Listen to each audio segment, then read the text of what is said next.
चलिए बेटा शुरू करते हैं लॉज ऑफ मोशन। चैप्टर का नाम है न्यूटन्स लॉज ऑफ मोशन। ठीक है, ये चैप्टर एक्सटेंडेड वर्जन जो आपने 9th क्लास में पढ़ा था, कौन सा, यही सेम लॉज ऑफ मोशन। याद है कुछ या भूल गए? कुछ बेसिक चीजें पहले पढ़ लें, उसके बाद हम लॉज ऑफ मोशन पढ़ेंगे। लॉज ऑफ मोशन में सबसे पहले आपको पता होना चाहिए व्हाट इज फोर्स। बोलो बेटा क्या होता है force? Yes, force is push और पुल। बस on an object, not of an object, on an object. किसी भी ऑब्जेक्ट के ऊपर या तो पुश करोगे, पुश मतलब धकेलना, पुल मतलब खींचना, विच टेंड्स और changes the state of its motion और रेस्ट, जो कोशिश करता है उसकी स्टेट ऑफ मोशन को चेंज करने की या चेंज कर भी देता है। बात समझ में आई? मान लो कोई ऑब्जेक्ट है, इस ऑब्जेक्ट पे आपने कोई फोर्स लगाया F, क्या जरूरी कि ऑब्जेक्ट मूव कर जाएगा? फ्रिक्शन फोर्स भी तो लग सकता है।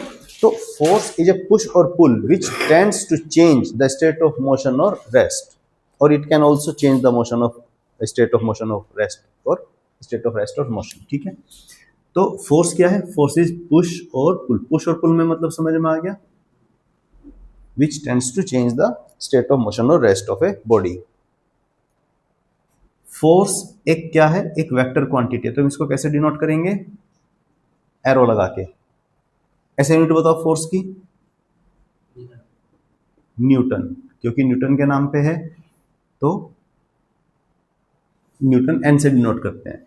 सीजीएस यूनिट बताओ। पढ़ी तो थी आपने फर्स्ट चैप्टर में, यूनिट्स एंड डायमेंशन में। डायमेंशन नहीं, सीजीएस यूनिट कन्वर्ट किया था आपने। 5 डाइन को कितने डाइन याद है? अरे डाइन। और 1 न्यूटन में कितने डाइन होते हैं? यार तुम सब भूल गए यार, पहली चैप्टर में तो पढ़ा था, कन्वर्जन किया था। 10⁵ डाइन्स। डाइन इसकी सीजीएस यूनिट होती है, याद आया? एनर्जी की सीजीएस यूनिट क्या थी? अर्ग, ERG अर्ग। फोर्स की सीजीएस यूनिट क्या है? डाइन। यार नहीं, ये सीजीएस मैंने बताया था उस टाइम पे भी कि डाइन सीजीएस यूनिट होती है। जब कन्वर्जन था, थर्ड एप्लीकेशन, नोट्स खोल के देखिए, third application of units and dimension, dimension analysis का थर्ड एप्लीकेशन थी हमारी। देखो अच्छा,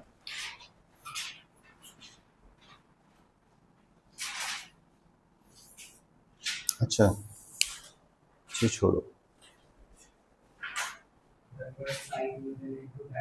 हाँ याद आया? हाँ, और मैंने लिखा था इसमें, this is CGS, this is MKS। देखो ये अर्ग है और ये डाइन है ना इधर। ठीक है, तो ये एक वेक्टर क्वांटिटी है। समझ में आ गया? फोर्स है, फोर्स के बारे में। अच्छा, आप बाद में ज्वाइन किए थे? अच्छा, इसको तो पता है, देखो इसकी नोटबुक में है, तो तुम्हें तो बताना चाहिए था। ये भी तो, अच्छा ये भी बाद में आया था, ओके। चलो कोई बात नहीं, ये लिख लिया? लिख लो सारा, जो भी लिखता जाऊं बोर्ड पे, नोट करते चलो। ठीक है, थोड़ा सा फोर्स के बारे में इंट्रोडक्शन है।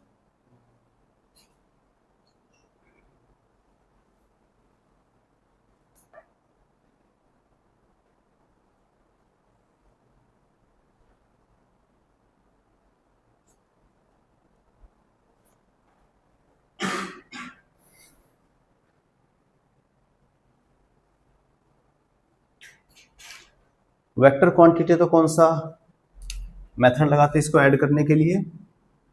वेक्टर क्वांटिटी को ऐड करने के लिए हम triangle law of vector addition use करते हैं to find resultant force. Example करें एक दो,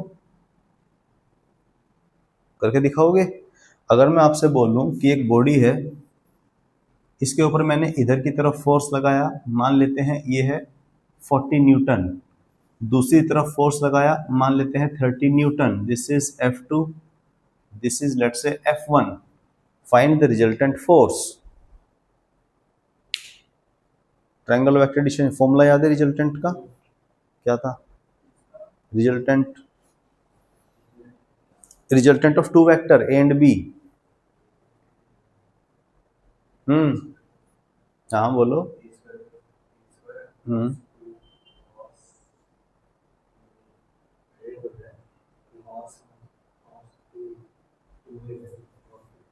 इसका अंडर रूट भी होता है, under root of A square plus B square plus 2ab cos theta. A 40 B 30, इनके बीच का एंगल कितना है? निकालो ना रिजल्टेंट कितना आएगा।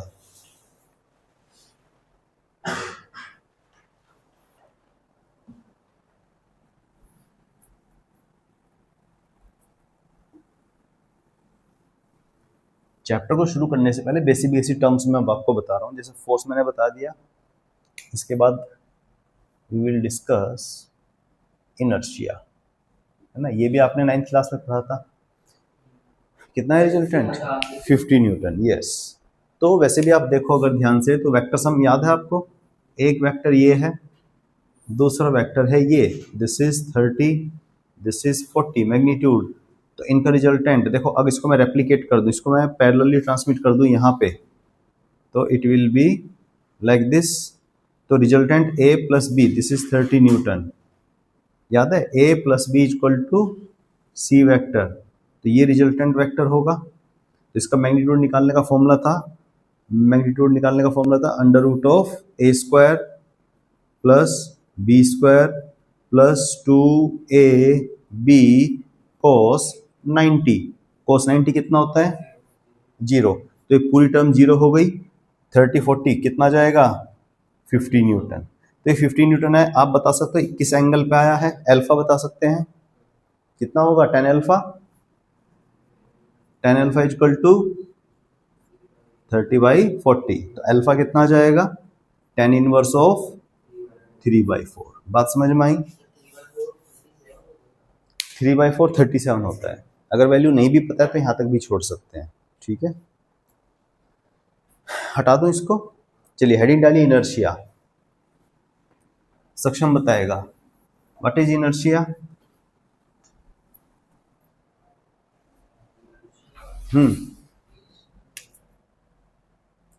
इनर्शिया क्या होता है? रेस्ट पे होता है, मोशन में नहीं होता। नहीं होता हाँ क्या होता है?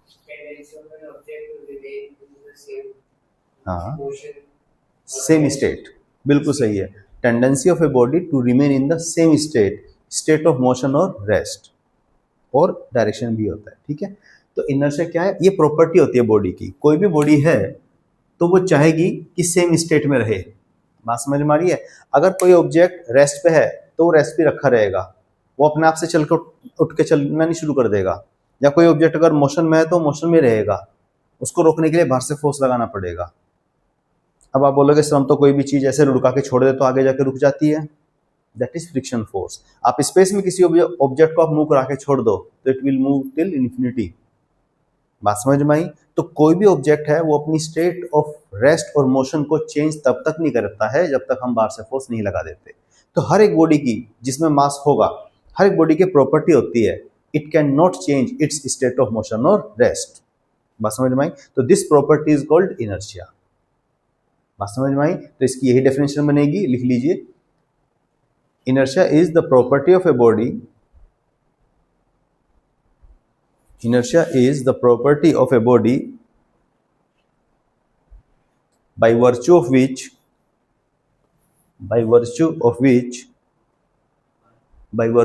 या due to which, कैसे भी लिख लीजिए, by virtue of which the body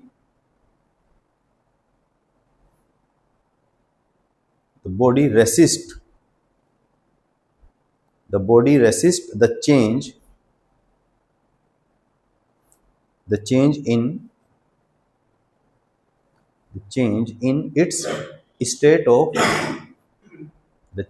in its state of motion or rest।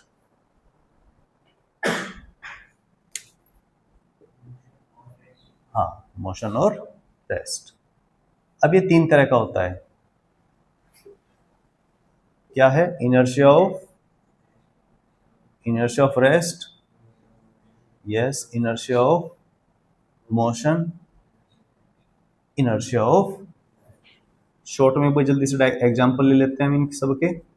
Inertia of direction, ठीक है। इनर्शिया ऑफ रेस्ट, नाम से पता चल रहा है कि कोई ऑब्जेक्ट रेस्ट पे है तो रेस्ट पे ही रहने की कोशिश करेगा, ठीक है। एग्जांपल बताइए इसके। कोई भी डेली लाइफ में बहुत, ये सब हम डेली लाइफ में देखते हैं। मेट्रो में क्या नहीं, दोनों में अंतर है। मेट्रो स्टेशन पे खड़ी हुई है, आप मेट्रो के अंदर खड़े हुए हैं, लेकिन जैसे मेट्रो स्टार्ट होएगी आपकी बॉडी रेस्ट पे है। आप जिस फ्रेम में खड़े हैं, मेट्रो के अंदर खड़े हैं, मेट्रो एक्सलेट कर दिया आगे की तरफ, तो आपकी बॉडी चाहेगी कि रेस्ट पे रहे, तो इसीलिए एक पीछे की तरफ फोर्स महसूस करते हैं आप, due to inertia of rest. उस फोर्स को समझो, आप गाड़ी के अंदर खड़े हैं, गाड़ी आगे की तरफ एक्सलेट करी, आप पीछे की तरफ फोर्स एक्सपीरियंस कर रहे हैं। क्या किसी ने पकड़ के आपके ऊपर धक्का लगाया, लेकिन फिर भी आप फोर्स महसूस कर रहे हैं पीछे की तरफ, क्यों?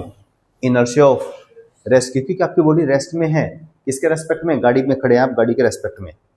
तो जैसी गाड़ी आगे की तरफ एक्सलेट करके आप पीछे की तरफ फोर्स एक्सपीरियंस करते हैं, उस फोर्स को बोलते हैं pseudo force. Pseudo means virtual force. तो वो force, pseudo force, due to inertia of rest की वजह से है।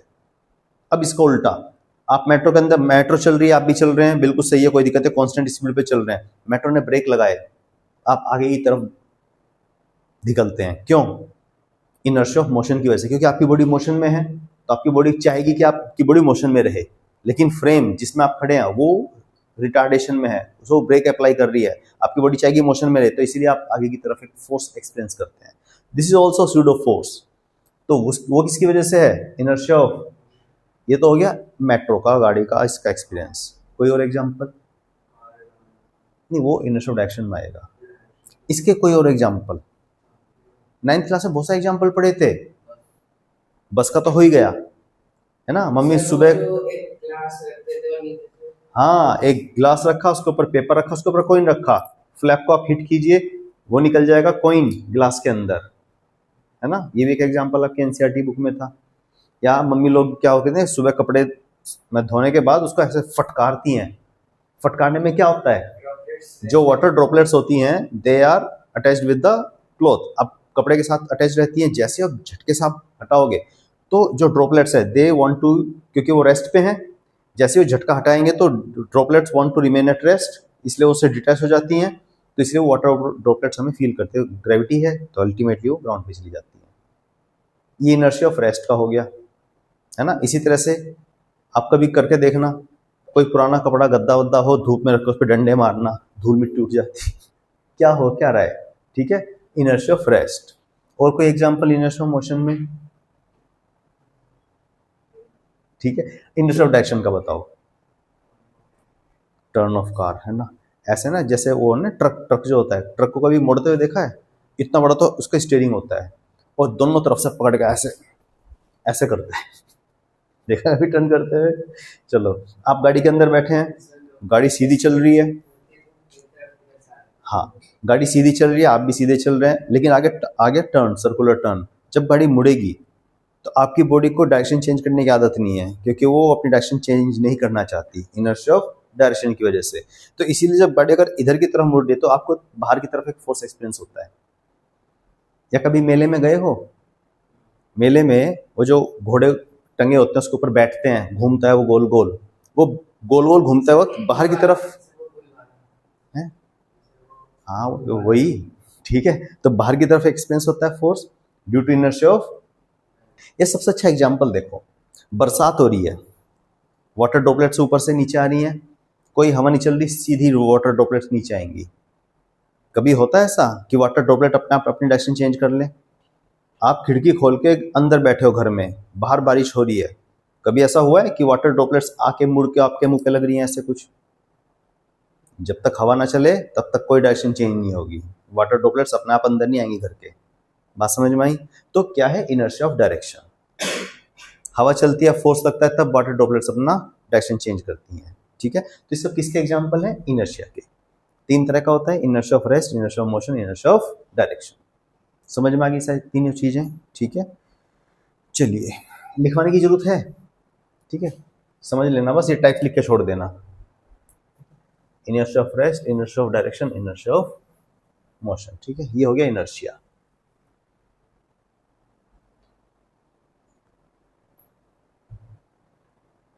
एक एरिस्टोटल फैलेसी के नाम से एक एनसीईआरटी में एक स्टेटमेंट दी हुई है।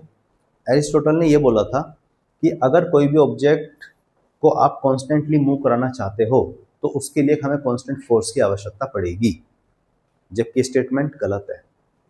क्या बोला था उसने कि कोई ऑब्जेक्ट अगर कांस्टेंट स्पीड से मूव कर रहा है तो उसको मूव कराने के लिए हमें कांस्टेंट फोर्स की जरूरत पड़ेगी, जबकि ये गलत है। आप किसी भी ऑब्जेक्ट को मूव करा के छोड़ दिए तो it will move till infinity. अब आप बोलोगे सर ग्राउंड पे तो ऐसा नहीं होता है, क्योंकि ग्राउंड पे होता है फ्रिक्शन फोर्स।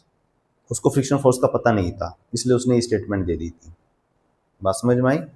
ये हो गया अरिस्टोटल की फैलेसी। अब हम शुरू करते हैं, इनर्शिया हो गया, न्यूटन्स लॉज शुरू करते हैं हम। न्यूटन्स लॉज में सबसे पहला आता है न्यूटन्स फर्स्ट लॉ। बताइए क्या होता है? हाँ, लॉ ऑफ इनर्शिया तो होता है। होता क्या है? बिल्कुल सही है। बस सिंपल यही इनर्शिया ही है। हाँ, कोई भी ऑब्जेक्ट जिस भी स्टेट में है, चाहे वो रेस्ट की स्टेट हो या फिर वो मोशन की स्टेट हो, वो सेम स्टेट में रहेगा। कब तक? जब तक हम उस पर बाहर से कोई फोर्स ना लगा दें। ये न्यूटन्स फर्स्ट लॉ है। And this statement is very much resemble with the law of inertia, inertia, statement of inertia. ये कोई ऑब्जेक्ट है, ये मूव कर रहा है। ये मूव कब तक करता रहेगा? जब तक इसको रोकने के लिए बाहर से फोर्स ना लगाएं। या कोई ऑब्जेक्ट रेस्ट पे है, ये रेस्ट पे कब तक रहेगा? जब तक हम इस पे बाहर से फोर्स मूव कराने के लिए इस पे ना लगाएं। तो यही न्यूटन्स फर्स्ट लॉ है। And this law is very much resemble with the inertia. That's why this law is also called law of inertia. समझ में आ गया? लिखिए, इसकी स्टेटमेंट लिखिए जल्दी से। First law, Newton's first law.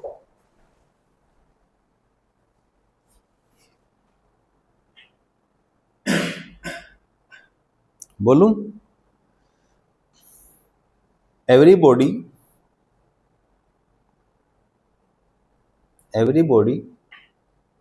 continues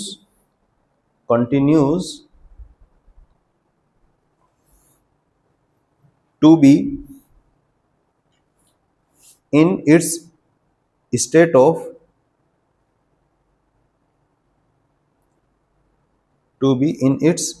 of rest or uniform motion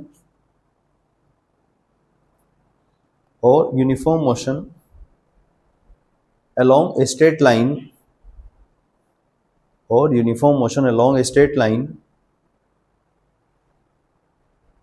unless some external force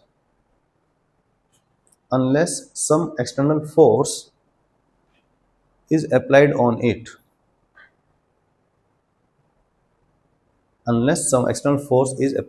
on it. कोई भी ऑब्जेक्ट या हर एक बॉडी अपनी सेम स्टेट में रहेगा। कब तक? जब तक हम उसमें बाहर से कोई फोर्स, यहाँ पे जो है ये जो वर्ड है इसमें एक्सटर्नल फोर्स से पहले एक वर्ड लिखा हुआ है एक्सटर्नल, इसको अंडरलाइन कर लीजिए। यहाँ पे एक्सटर्नल वर्ड अगर नहीं लिखा तो स्टेटमेंट गलत हो जाएगी। आप स्टेटमेंट अपनी भी फ्रेम करके लिख सकते हैं, लेकिन ये एक्सटर्नल वर्ड लिखना जरूरी है फोर्स से पहले। तो यहाँ पे एक्सटर्नल फोर्स कौन सा होता है? देखो, दो तरह के फोर्स होता है, कि इंटरनल फोर्स और एक एक्सटर्नल फोर्स। यहाँ पे हम बात करते हैं एक्सटर्नल फोर्स की, ठीक है? एक्सटर्नल फोर्स, क्योंकि जो इंटरनल फोर्स होता है, क्योंकि sum of internal forces is always zero. Internal force का सम हमेशा जीरो होता है। मैं एक एग्जांपल ले लेता हूँ, उससे समझ जाइएगा, इसको हम बाद में पढ़ेंगे डिटेल में। जैसे मान लो मैं आपको बोलूं कि गाड़ी रुकी हुई है, कार, उसमें आप न्यूट्रल में डाल के छोड़ दो कार को, ब्रेक भी नहीं लगे हुए, कुछ नहीं लगा हुआ है, फ्री खड़ी हुई है। आप बाहर से बोलो, बाहर से खड़े होकर इस पर फोर्स लगाओ, गाड़ी मूव करने लगेगी। अब मैं आपको बोलूं कि आप उसके अंदर बैठिए, पीछे वाली सीट पे, आगे वाली सीट पे, और आपसे बोलूं कि लगाओ इसको, जोर लगाओ और चलाओ इसको, क्या चला पाओगे? क्योंकि जो फोर्स आपने कार के ऊपर लगाया है, कार भी आपके ऊपर लगाएगी। इसको बोलते हैं इंटरनल फोर्स, और इंटरनल फोर्स का सम हमेशा क्या होता है? जीरो। तो इंटरनल फोर्स कोई भी स्टेट ऑफ मोशन और रेस्ट को चेंज नहीं कर सकता। इसीलिए यहाँ पे क्या लिखा हुआ है? ये एक्सटर्नल फोर्स। तो स्टेटमेंट में एक्सटर्नल लिखना बहुत जरूरी है। समझ में आ गया? नेक्स्ट लाइन में लिखिए, this law is also known as law of inertia.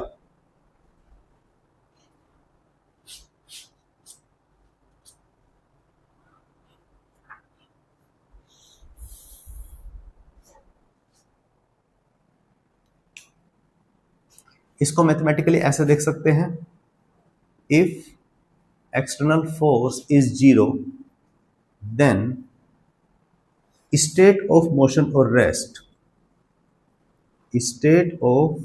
Motion और रेस्ट विल रिमेन कांस्टेंट या सेम। स्टेट ऑफ मोशन और रेस्ट का सेम का मतलब क्या होता है, अगर वेलोसिटी यूनिफॉर्म है तो यूनिफॉर्म बोले तो यूनिफॉर्म रहेगी, कांस्टेंट रहेगी। इस कांस्टेंट की वैल्यू जीरो भी हो सकती है, रेस्ट पे आ जाएगा, जीरो नहीं है मोशन में रहेगा, लेकिन वेलोसिटी क्या रहेगी, वेलोसिटी कांस्टेंट है, इसका मतलब एक्सीलरेशन क्या होगा। बात समझ में आई। ये है mathematical expression of Newton's first law. समझ में आ गया, लिख के छोड़ो जल्दी से।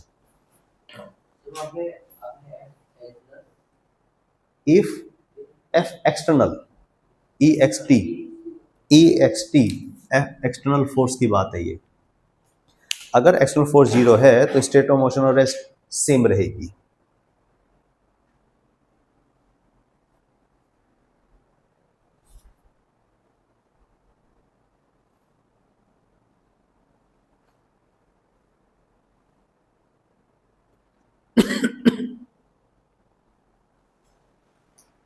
न्यूटन्स फर्स्ट लॉ क्लियर है, ठीक है। अब आ जाते हैं न्यूटन सेकंड लॉ पे। सेकंड लॉ को ध्यान से समझना, सेकंड लॉ बहुत इंपॉर्टेंट है क्योंकि सेकंड लॉ ही रियल लॉ है, ठीक है। चलिए हेडिंग डाल लीजिए, Newton second law. Newton's second law. Newton second law से पहले मैं आपको बताऊंगा व्हाट इज मोमेंटम। कौन सा, लीनियर, है ना। 9th क्लास में भी पढ़ा था आपने लीनियर मोमेंटम, यहाँ पे भी पढ़ेंगे हम लीनियर मोमेंटम। लीनियर मोमेंटम पढ़ लेंगे, उसके बाद में न्यूटन सेकंड लॉ पे आएंगे, ठीक है। या आप कह लीजिए न्यूटन सेकंड लॉ का ही पार्ट पहले एक वही समझा दूं। मोमेंटम आप 11th में क्लास में आ चुके हैं, दो तरह का होता है। यहाँ पे आप लीनियर पढ़ रहे हैं, रोटेशन में एंगुलर भी पढ़ेंगे, ठीक है। तो लीनियर मोमेंटम, कोई भी बॉडी अगर है, मास m ले लेते हैं और ये मूव कर रही है विद वेलोसिटी v, तो linear momentum is defined as the product of mass and its velocity. Mass का प्रोडक्ट, किसका प्रोडक्ट, मास का और इसी की वेलोसिटी का। ऐसे नहीं कि मास आप इसका ले लो, वेलोसिटी किसी दूसरे ऑब्जेक्ट की ले लो। बात समझ में आई। तो ये हो जाएगा लीनियर मोमेंटम। यहाँ पे ये v क्या है, वेलोसिटी, और वेलोसिटी एक स्केलर है, वेक्टर। वेलोसिटी स्केलर है, स्केलर है वेक्टर है, वेक्टर है, गुड। और मास स्केलर। अगर इसी वेक्टर को स्केलर से मल्टीप्लाई कर दे तो इट विल रिमेन क्या, वेक्टर को स्केलर से मल्टीप्लाई कर दे तो इट विल रिमेन वेक्टर। तो वेलोसिटी अगर वेक्टर है तो मोमेंटम भी वेक्टर होगा। बात समझ में आई। अब आप मुझे बताइए मास की यूनिट क्या होती है, किलोग्राम, और वेलोसिटी की तो केजी मीटर पर सेकंड, इसकी ऐसा यूनिट हो जाएगी। आप इसका डायमेंशन फॉर्मूला बता सकते हो, बोलो, अरे बता दो। MLT-1, ये इसका डायमेंशन फॉर्मूला हो गया। इसकी स्टेटमेंट लिखिए, definition simple. The product of मास, हाँ लीनियर मोमेंटम की, the product of mass and its velocity,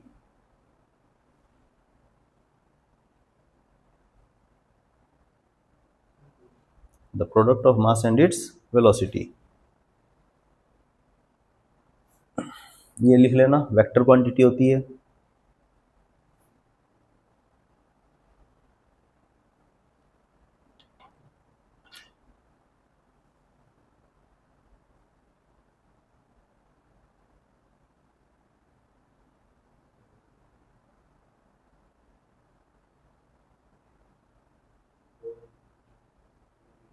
हो गया, बस इतना ही है, ये लिख लिया, लिख लो जल्दी से। अब आ जाते हैं न्यूटन सेकंड लॉ पे। मोमेंटम पढ़ लिया ना आपने, देखो, मोमेंटम का मतलब मास और वेलोसिटी का प्रोडक्ट है। मोमेंटम सेम है दो ऑब्जेक्ट का, इसका मतलब ये नहीं कि उसका किसी का मास है किसी की वेलोसिटी ज़्यादा है कम, दोनों का प्रोडक्ट सेम होना चाहिए। मोमेंटम मतलब प्रोडक्ट सेम होना चाहिए। अगर दो ऑब्जेक्ट का मोमेंटम है सेम बोल रहा हूँ। देखो जैसे मान लो, चलो पहले न्यूटन सेकंड लॉ बता दो, एग्जाम्पल तभी ले लूंगा, ये हटा दो। न्यूटन सेकंड लॉ क्या बोलता है, पहले समझा दूं फिर स्टेटमेंट दिखा दूंगा, ठीक है। न्यूटन सेकंड लॉ ये बोलता है कि कोई भी ऑब्जेक्ट अगर है, ये मूव कर रहा है, ठीक है, ये मूव कर रहा है मान लो वेलोसिटी v से, या एक काम करते हैं, ठीक है ना, एक काम करते हैं, सक्षम को बैठाते हैं साइकिल पे, ठीक है ना, मान लेते हैं सक्षम साइकिल पे बैठा हुआ है और ये चल रहा है, मान लेते हैं फॉर एग्जांपल 10 मीटर पर सेकंड से। इसका बॉय प्लस साइकिल का टोटल मास है, मान लेते हैं 100 kg। इतना हो नहीं पाएगा मैं जानता हूँ, लेकिन मान लेते हैं 100 kg है। हो जाएगा इतना? 20 किलो का है, कितने का है? साइकिल साइकिल कितने की होती है? 10-15 किलो की होगी। हाँ, नहीं होगा, 25 किलो का होगा ये। हाँ 60 का कल ना चलो 60 प्लस 40 की मोटर ये ले लेते हैं, चलो साइकिल, ठीक है। 100 kg का 10 मीटर पर सेकंड से मूव कर रहा है। अब ले लेते हैं दूसरी ट्रेन, बड़ी सी ट्रेन, ये ट्रेन ले लेते हैं हम। ट्रेन का मास हम ले लेते हैं लेट्स से 10,000 kg। ये भी सेम स्पीड पे चल रही है 10 मीटर पर सेकंड पे। बात समझ में आई? दोनों की स्पीड सेम है, दोनों का मास डिफरेंट है, क्या दोनों का मोमेंटम सेम होगा? नहीं ना। लेकिन आपको क्या करना है, आपको दोनों को रोकना है सेम टाइम में। अगर इसको आप 10 सेकंड में रोक रहे हो तो इसको भी 10 सेकंड में रोकना है, सेम टाइम इंटरवल में आपको रोकना है। तो रोकने के लिए इस पे और इस पे दोनों पे अपोजिट डायरेक्शन में फोर्स लगाना पड़ेगा। क्या दोनों पे फोर्स सेम लगेगा? अल्टीमेटली आने तो दोनों रेस्ट पे ही है, दोनों का फाइनल मोमेंटम जीरो ही होना है। तो किस पे ज्यादा फोर्स लगाना पड़ेगा? अगर हम आपसे पूछूं दोनों रेस्ट में, फाइनल मोमेंटम दोनों का जीरो है, इनिशियल मोमेंटम इसका ज्यादा है, इनिशियल मोमेंटम इसका कम है, टाइम दोनों को मैं बोल रहा हूं टाइम सेम टाइम में इसको रोकना है, टाइम सेम है। तो change rate of change of momentum क्या होता है? Delta P by delta T. मैं बोल रहा हूं डेल्टा टी दोनों का सेम है, सेम टाइम में रोकना है, फाइनल मोमेंटम सबका जीरो है। तो चेंज इन मोमेंटम किसका ज्यादा होगा? चेंज इन मोमेंटम किसका ज्यादा होगा? जिसका इनिशियल मोमेंटम ज्यादा है। तो फोर्स किस पे ज्यादा लगा? बोलो, ट्रेन वाले पे फोर्स ज्यादा लगा कि नहीं?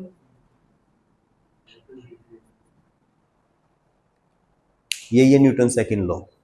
आपको दोनों को रोकना था, बड़े वाले पे जिसका मोमेंटम ज्यादा है सेम टाइम में रोकना है, तो इस पे ज्यादा फोर्स लगाना पड़ा कि नहीं?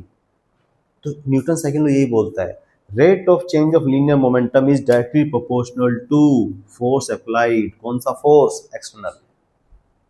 समझ में आया है? दोनों को आपको रोकना था सेम टाइम में, लेकिन इस पे ज्यादा फोर्स लगाना पड़ा, क्यों? क्योंकि इसका इनिशियल मोमेंटम ज्यादा था। बस यही न्यूटन सेकंड लॉ है कि जितना ज्यादा फोर्स लगाओगे उतना तेजी से उसका rate of change of momentum होगा। इनिशियल मोमेंटम ज्यादा होता तो इसका मास ज्यादा करना पड़ता आपको। आप इसको 10,000 kg ले लो, इसको 100 kg ले लो, तो जाहिर सी बात है जिसका मोमेंटम इनिशियली ज्यादा था, क्योंकि फाइनल तो रेस्ट पे जाने हैं, जिसका इनिशियल मोमेंटम ज्यादा हो उस पर ज्यादा फोर्स लगाना पड़ेगा। आप इसको बना दो 10,000 किलो का, बन जाएगा? नहीं ठीक है, समझ में आ गई? तो न्यूटन सेकंड लॉ क्या बोलता है? Rate of change of linear momentum is directly proportional to external force applied. जितना ज्यादा फोर्स आप लगाएंगे उतना तेजी से उसका मोमेंटम चेंज होगा। आप सोचो ना, एक पेन है, इस पर आपने 10 न्यूटन का फोर्स लगाया, मोशन में आ गया। आप 50 किलो का एक ऑब्जेक्ट है, उस पर 10 न्यूटन का फोर्स लगाया, वो बहुत धीरे धीरे अपनी स्टेट ऑफ मोशन को चेंज करेगा। तो जाहिर सी बात है जितना ज्यादा फोर्स लगाओगे उतना तेजी से उसका मोमेंटम चेंज होगा। यही न्यूटन सेकंड लॉ है। क्लियर है? लिखिए, इसकी स्टेटमेंट लिखिए, बोलूं। According to Newton second law, according to Newton second law, According to Newton's second law, the rate of change of linear momentum, the rate of change of linear momentum, the rate of change of linear momentum is directly proportional to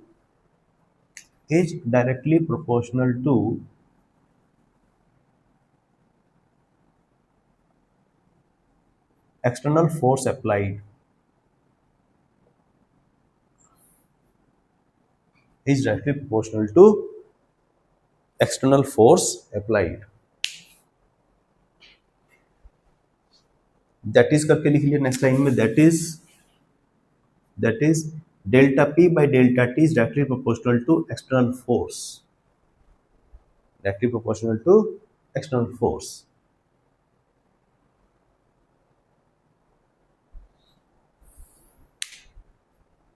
इसमें एक चीज note कर लेना, जिस direction में आप external force लगाएंगे उसी डायरेक्शन में उसका लीनियर मोमेंटम भी चेंज होगा, ठीक है। इसमें लिख लेना इस चीज को, वैसे स्टेटमेंट में ही आती है पर आप अलग से भी लिख सकते हो।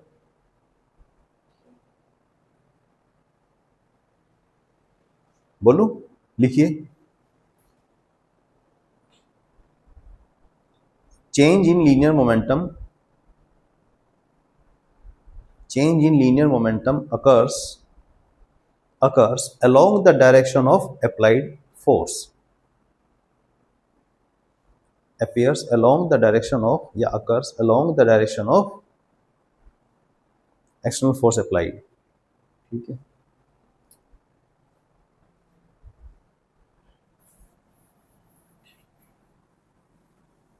डायग्राम भी बना लिया करो, जो मैं बनाता हूं डायग्राम।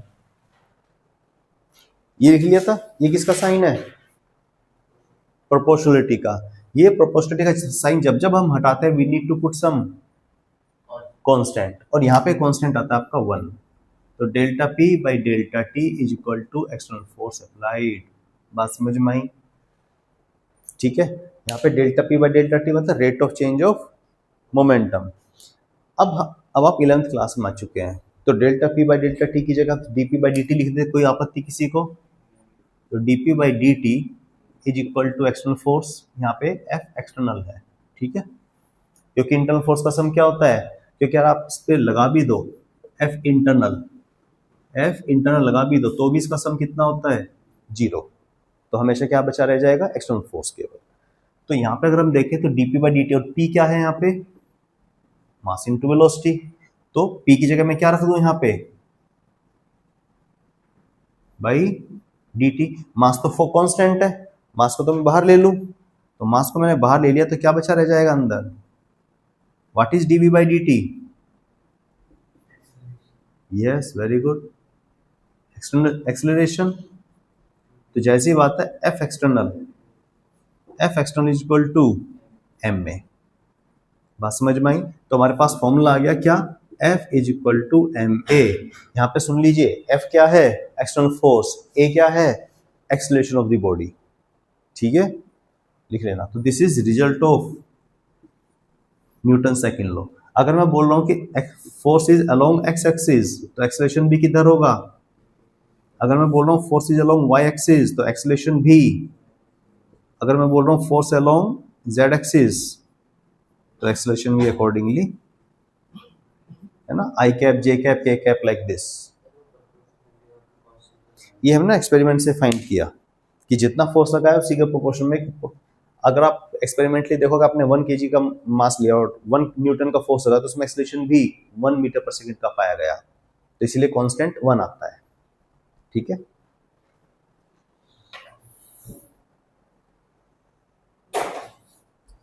लिख लो जल्दी से सारा।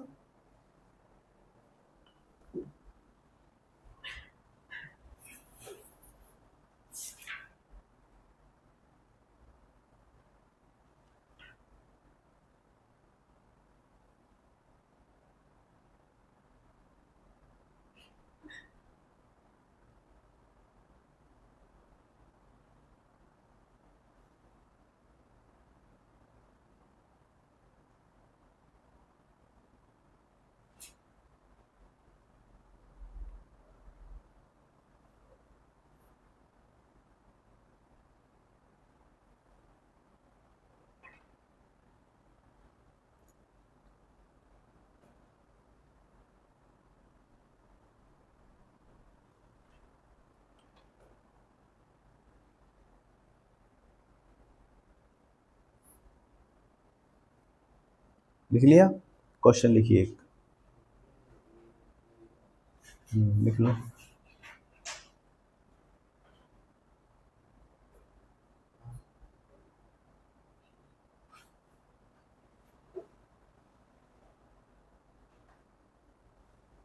बोलो, क्वेश्चन लिखिए।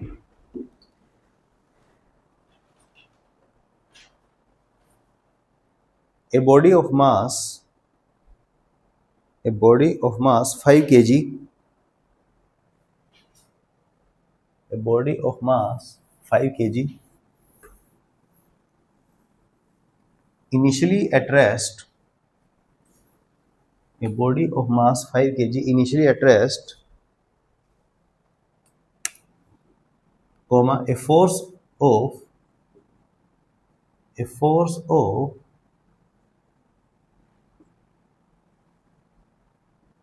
this 20 I cap plus 40 J cap Newton is applied. A force of this is applied on it.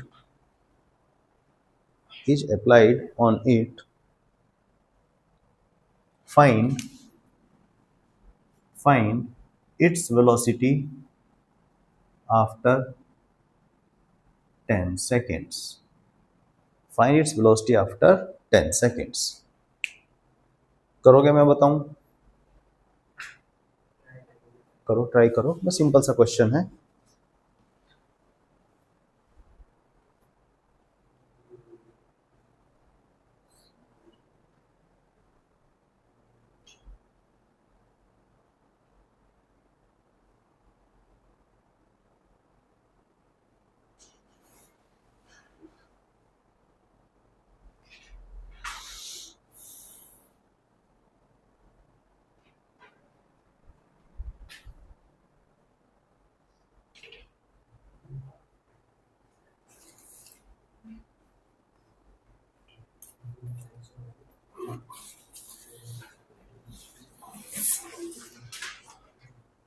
Acceleration निकाल लो, इनिशियली वेलोसिटी 0 है, फाइनल वेलोसिटी निकाल दो जल्दी से।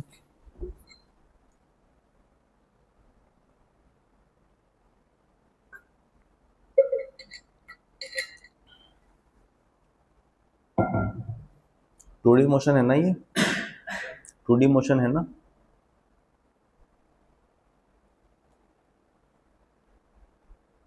एक्सेलरेशन कितना आया? सिंपल हो ना, F इक्वल टू एम में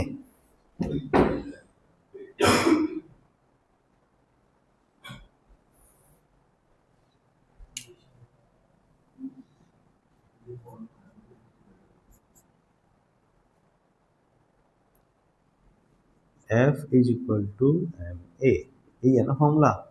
फोर्स कितना है? 20 I cap plus 40 J cap is equal to mass कितना है? 5 kg इंटू एक्सलेशन। तो ए कितना आ गया? 4 I cap plus 10 J cap. बोलो है? अच्छा, वेलोसिटी हाँ sorry, this is 8 J cap. ठीक है, तो ये आ गया हमारे पास एक्सलेशन।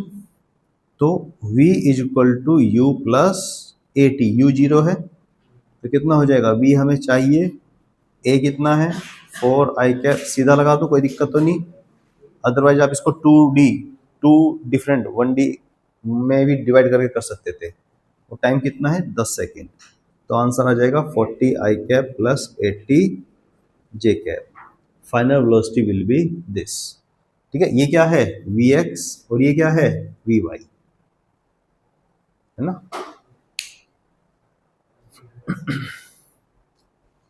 मीटर पर सेकेंड। ठीक है, चलो, बिल्कुल सिंपल सा क्वेश्चन था। इसमें कोई क्वेश्चन है देखने?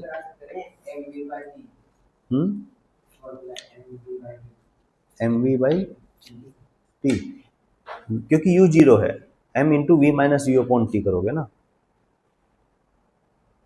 u 0 था इसलिए चल गया। v/t कब लिखते हैं आप? जब u 0 हो। अदरवाइज एक्सप्रेशन की जगह लिखेंगे क्या? v minus u upon T. तो u 0 था तो इसलिए mv/t से हो जाएगा। चलो क्वेश्चन करेंगे, पहले एक छोटी सी चीज और बता दूं मैं। ठीक है, ये हो गया यहां तक। तो न्यूटन सेकंड लॉ क्या बोलता है? By definition Newton second law क्या है? F is equal to, Newton second law क्या बोलता है? F इजिकल टू, नहीं, F is equal to d p by D t. F is equal to M में तो उसका रिजल्ट निकल के आता है, ठीक है। वाइवा में अगर पूछा जाए व्हाट इज, बोलते हैं, पूछते हैं teacher what is Newton second law, बच्चे बोलते हैं sir F is equal to M में, गलत, ये तो उसका रिजल्ट निकल के आता है, ठीक है। तो F इज इक्वल टू या directly proportional to d p by D t, ये है न्यूटन सेकंड लॉ से ये आया हमारे पास। तो अगर मैं यहाँ पे बात करूं तो देखो, क्रॉस मल्टीप्लाई अगर मैं कर दूं तो यहाँ से क्या आ जाएगा? D p equal to f d t, d p equal to f d t. ये जो d p equal to f d t आया, मतलब force for very short duration of time, this is impulsive force. और dp यहाँ पे इसको बोलते हैं इम्पल्स, क्या बोलते हैं? इम्पल्स। तो इम्पल्स क्या हुआ? F d t. Basically impulse is change in linear momentum. Impulse हुआ क्या? चेंज इन लीनियर मोमेंटम, ठीक है। तो impulse I is equal to f d t. तो अगर हम यहां से देखें तो f is equal to I upon d t. अब आप अगर यहां पे ध्यान से देखो तो डी टी जितना छोटा होगा फोर्स उतना ही ज्यादा होगा। हम डे लाइफ में देखते हैं इसका एग्जाम्पल, और डी टी जितना ज्यादा होगा फोर्स उतना ही कम होगा। देखो एग्जाम्पल सोचो, मान लो किसी चीज का कोलिजन हो रहा है, या मैं आपको बोलूं कि आपको कूदना है, आप कूदिए रेत के ऊपर, अल्टीमेटली आना तो रेस्ट पे ही है। अब जिस भी वेलोसिटी से कूदे हो रेत के ऊपर, तो रेत के ऊपर क्या होता है, सैंड के ऊपर आप जब कूदते हो तो काफी थोड़ा सा अंदर तक उसमें धस जाते हैं हाथ पैर, तो टाइम हमारा बढ़ जाता है। टाइम बढ़ जाता है तो हमें चोट कम लगती है क्योंकि फोर्स कम लगता है। और मैं आपसे बोलूं सेम इंटेंसिटी के साथ आप पक्के फर्श पे कूदिए, किस पे चोट ज्यादा लगेगी? पक्के फर्श पे। क्यों? क्योंकि वहां पे डी बहुत कम होता है। तो डी जितना कम होगा फोर्स उतना ही ज्यादा होता है। बात समझ में आई? जितने छोटे टाइम के लिए आपका ये आएगा आपका, तो फोर्स उतना ज्यादा लगेगा। This is time duration.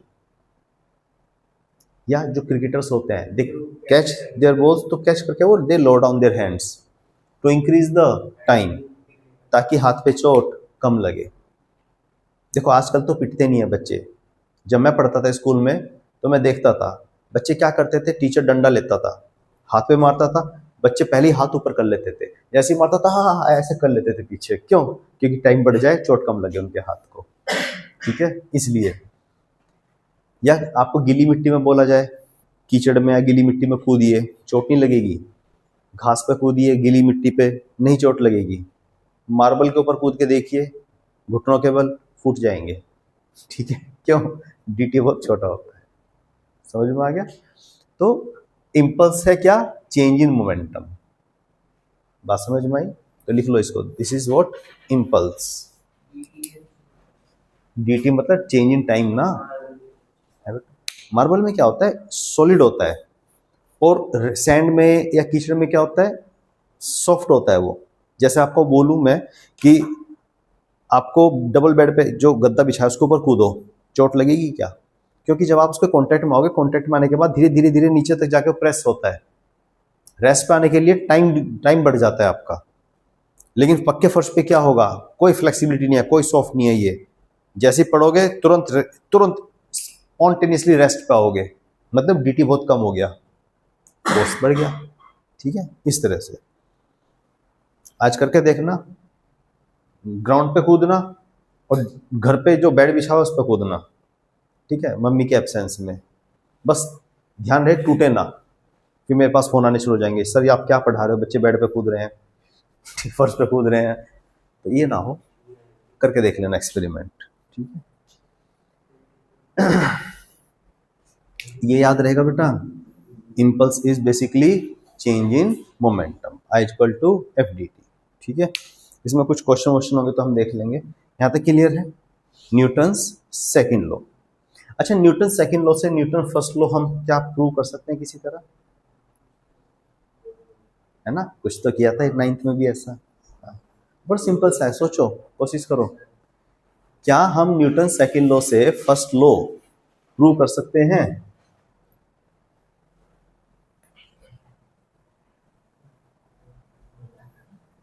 अरे बिल्कुल सिंपल है यार।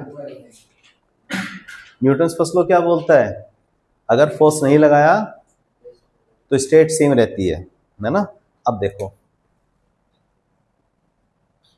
Newton's first law from second law,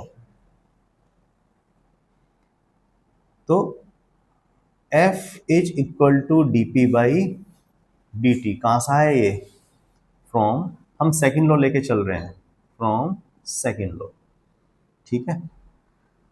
तो अगर मैं बोलूं if external force is zero, तो क्या होगा, dp by D T is equal to zero हो जाएगा। dp by D T is equal to zero होने का मतलब है dp is equal to zero. dp मतलब चेंज इन लीनियर मोमेंटम, मतलब final linear momentum minus initial linear momentum is equal to zero. अगर मैं बोल रहा हूं कि फाइनल लीनियर मोमेंटम और इनिशियल लीनियर मोमेंटम सेम है, मतलब m into v is equal to m into u, m से m कैंसिल तो v is equal to u, v is equal to u मतलब v is equal to constant, v is equal to constant मतलब acceleration zero. याद कीजिए mathematical expression में यही था हमारा न्यूटन फर्स्ट लॉ। तो स्टेट ऑफ मोशन और रेस्ट सेम रहेगी कि नहीं, तो हमारा फर्स्ट लॉ प्रूव हो गया, लेके चलते हैं सेकंड लॉ, हो गया हमारा फर्स्ट लॉ प्रूव। समझ में आ गया, लिख लो जल्दी से।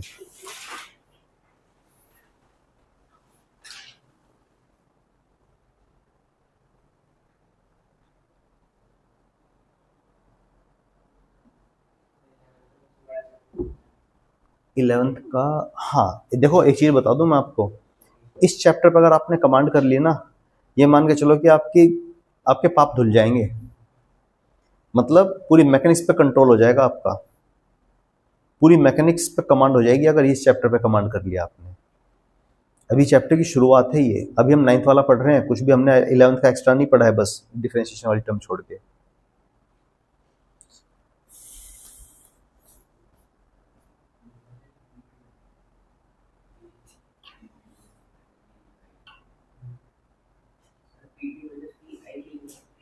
P F minus P I, final linear momentum minus DP मतलब चेंज, टी नहीं है, फाइनल है, P F minus P I.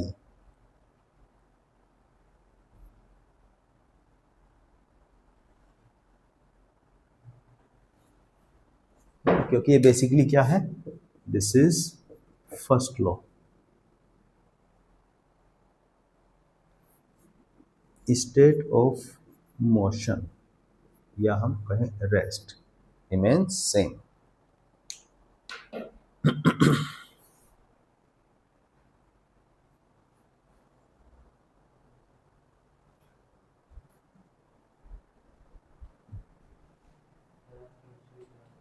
नहीं आज केमिस्ट्री की नहीं, केमिस्ट्री का वेंसडे को होगी।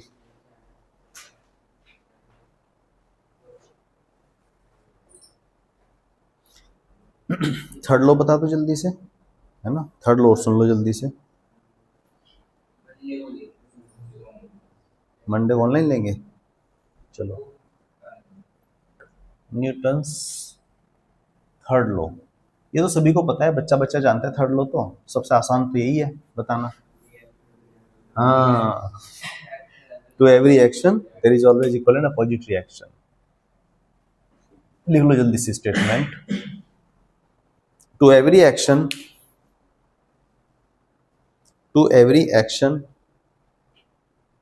there is always equal and opposite reaction. There is always equal and opposite reaction.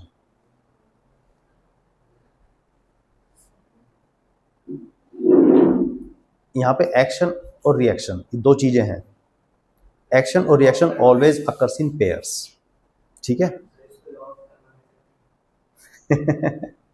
Nature का लॉ है भाई, हर जगह एप्लीकेबल होगा वो तो, बस ये जो न्यूटन थर्ड लॉ है फिजिकल वर्ल्ड में एप्लीकेबल है, जो लॉ ऑफ कर्मा है वो वर्चुअल वर्ल्ड में भी, मतलब आध्यात्मिक रूप से भी हर तरह से वो वैलिड है, ठीक है।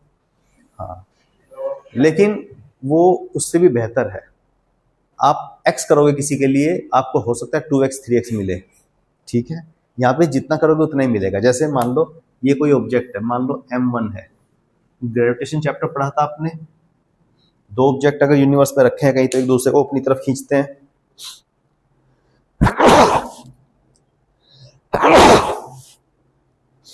ठीक है, ये दोनों बॉडी एक दूसरे को अपनी तरफ खींचेंगी।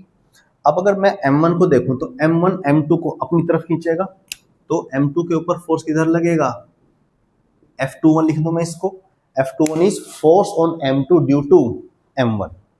अब इसी तरह से M2 भी M1 को अपनी तरफ खींचेगा, this is F12 force on M1 due to, लिख दूं मैं इसको, F12 क्या है, force on M1 due to M2, और F21 क्या है, force on M2 due to M1।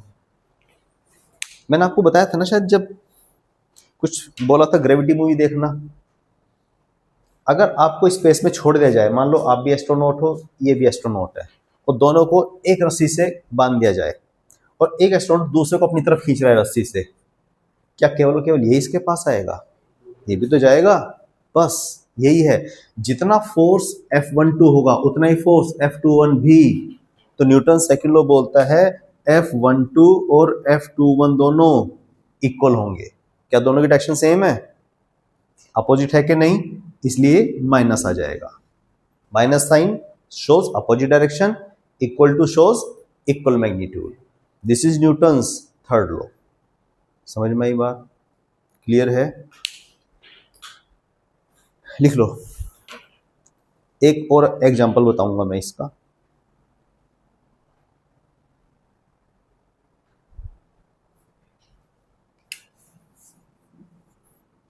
और वो स्टेटमेंट भी लिख लेना, action reaction always occurs in pairs.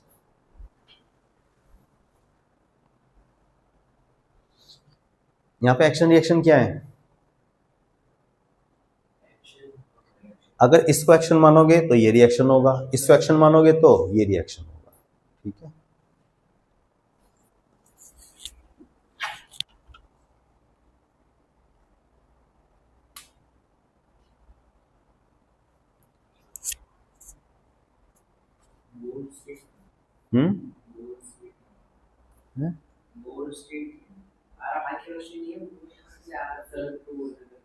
क्या बोला था मैंने, एक और एग्जांपल दूंगा मैं, हाँ इसी की, action and reaction always occurs in pairs, लिख लेना।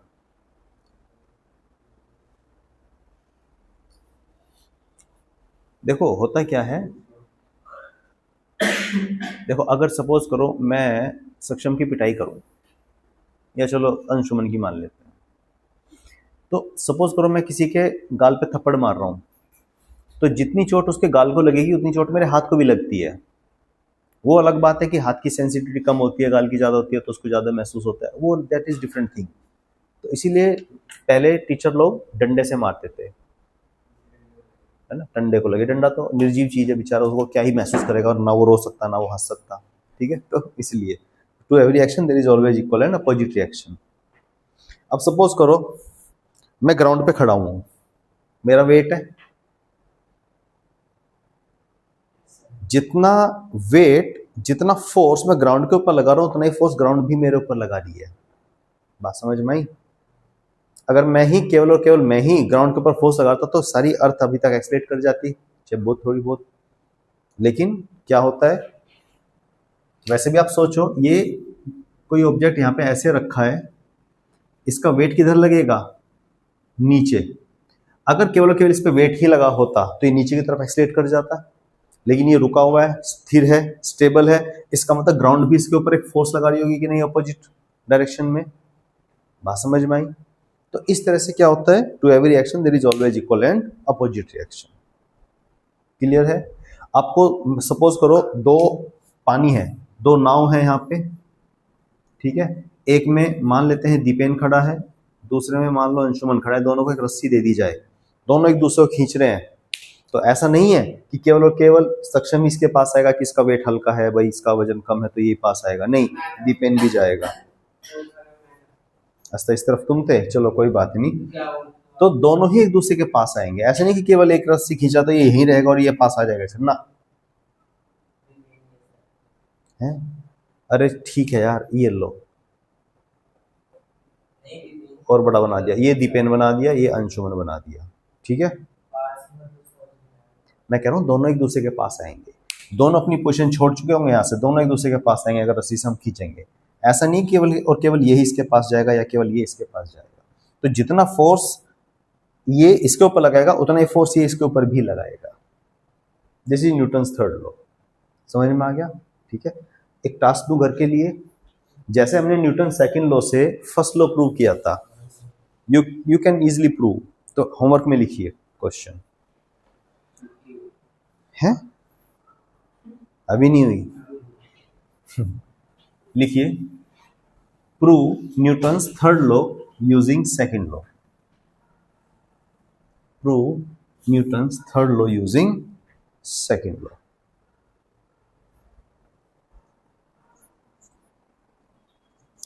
ये होमवर्क है आपका।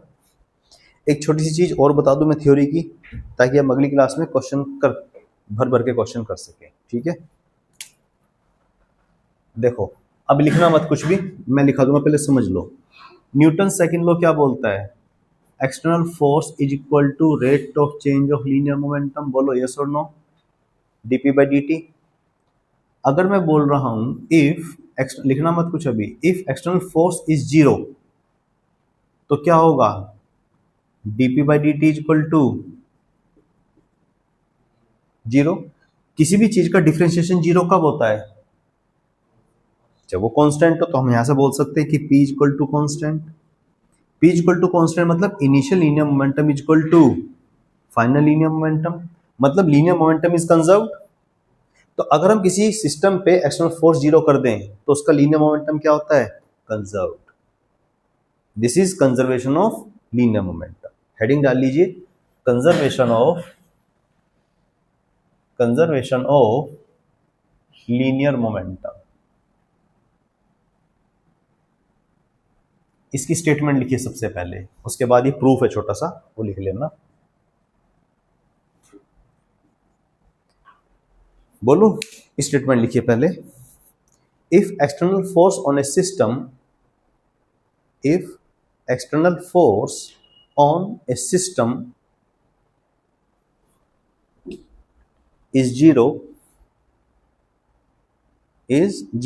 comma, the total linear momentum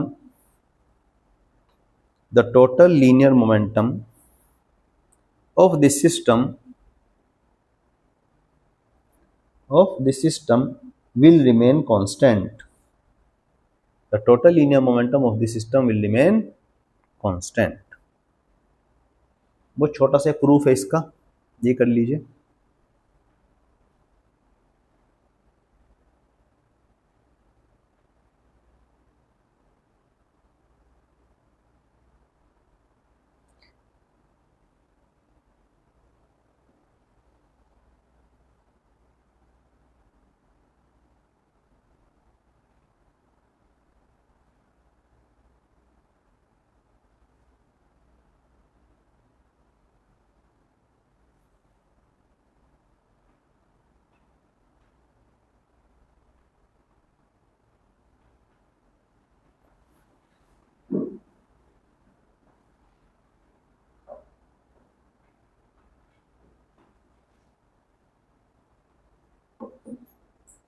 लिख लिया? मुझे इसका एग्जांपल बताओगे कोई, डेली लाइफ से रिलेटेड कोई एग्जांपल इसका?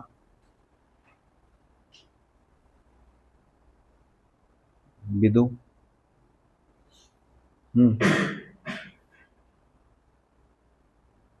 सोचो, बहुत सिंपल, डेली लाइफ में देखते हैं हम इसको।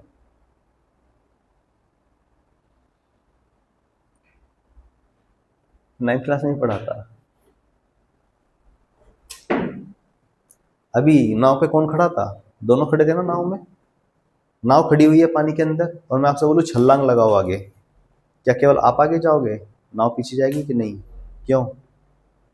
क्योंकि आप और नाव को अगर मैं सिस्टम मानूं तो क्या कोई बाहर से फोर्स है?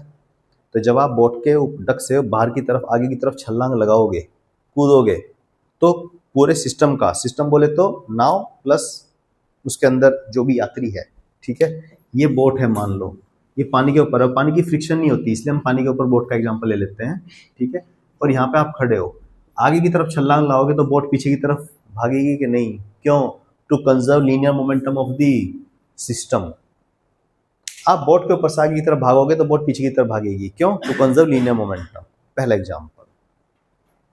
कोई और एग्जांपल है? बोलो। ट्रेडमिल, ट्रेडमिल में कैसे लगाओगे?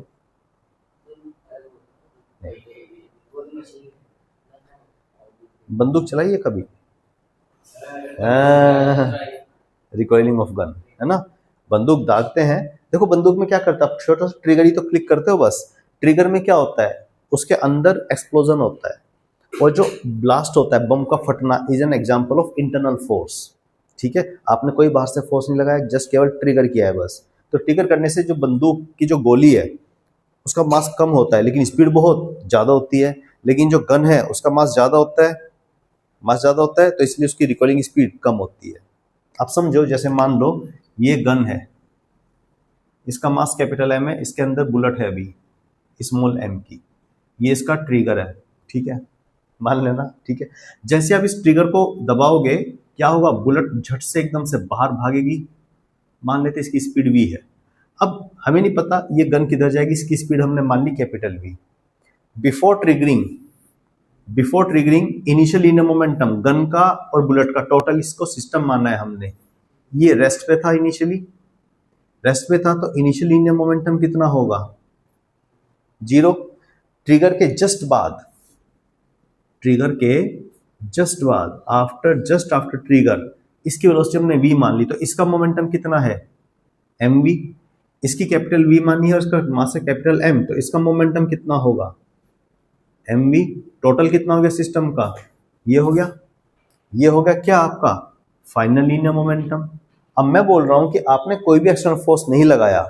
जब आपने कोई एक्सटर्नल फोर्स लगाने का मतलब क्या है कि आपको गोली इससे बाहर निकाल के इसको ऐसे फेंको, ऐसे थोड़ा ना फेंकी हमने, ट्रिगर किया, एक्सप्लोजन हुआ, अंदर झट से बाहर निकली बाहर गोली, तो क्या होगा यहाँ पे एक्सटर्नल फोर्स क्या है? 0। तो मैं बोल सकता हूँ initial linear momentum equal to final linear momentum. Initial कितना था, फाइनल कितना है, तो कैपिटल वी आ जाएगा कि नहीं? माइनस साइन क्या शो करता है कि अगर बुलेट आगे जा रही है तो गन किधर भागती है? पीछे। बात समझ में आई? To conserve linear momentum. ये समझ में आ गया? कोई और एग्जांपल बताओ ना, नासा वासा से रिलेटेड। रॉकेट, अच्छा छोड़ो, रॉकेट भी छोड़ो, नासा भी छोड़ो, दिवाली पे पटाखे तो जलाते हो, रॉकेट छोड़ते हो, रॉकेट में आग लगाते हो, क्या होता है?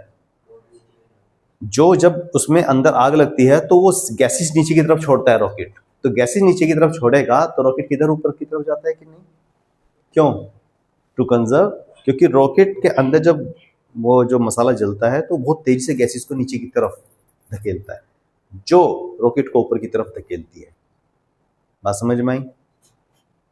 या आपने देखा होगा जो फायर ब्रिगेड वाले जो लेते हैं ना पानी का छिड़काव करने वाले हैं, बो एंड एरो में क्या होगा?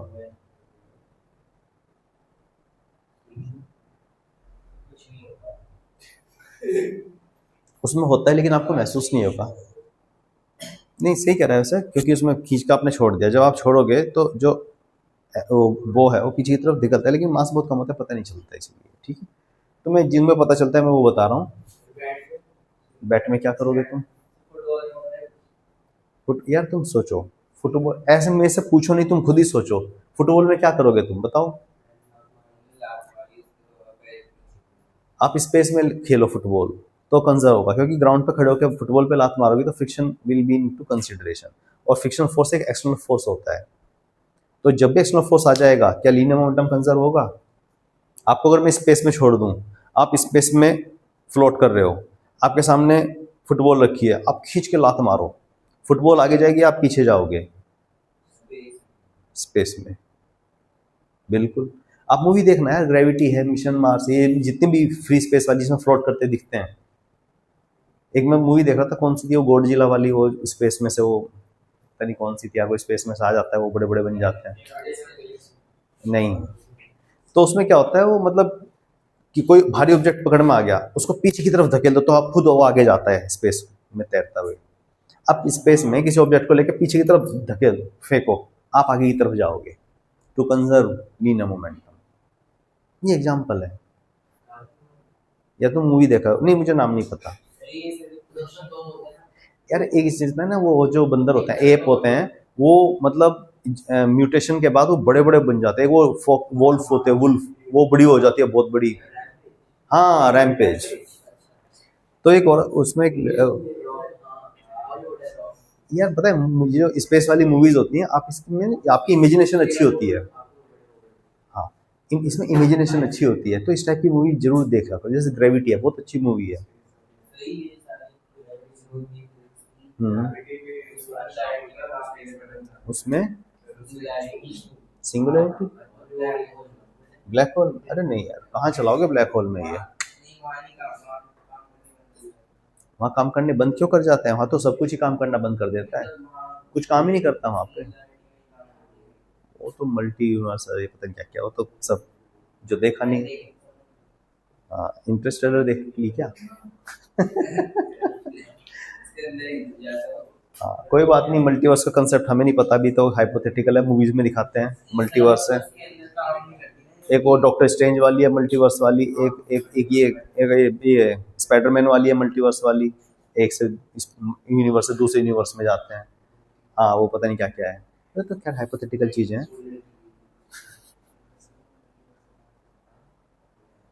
ये देख का है आज, ब्लैक होल में जाके एक यूनिवर्स से दूसरे में, फिफ्थ डायमेंशन में, पता नहीं कहाँ वो, पता नहीं, इसको रिकॉर्ड तो बंद कर दूं।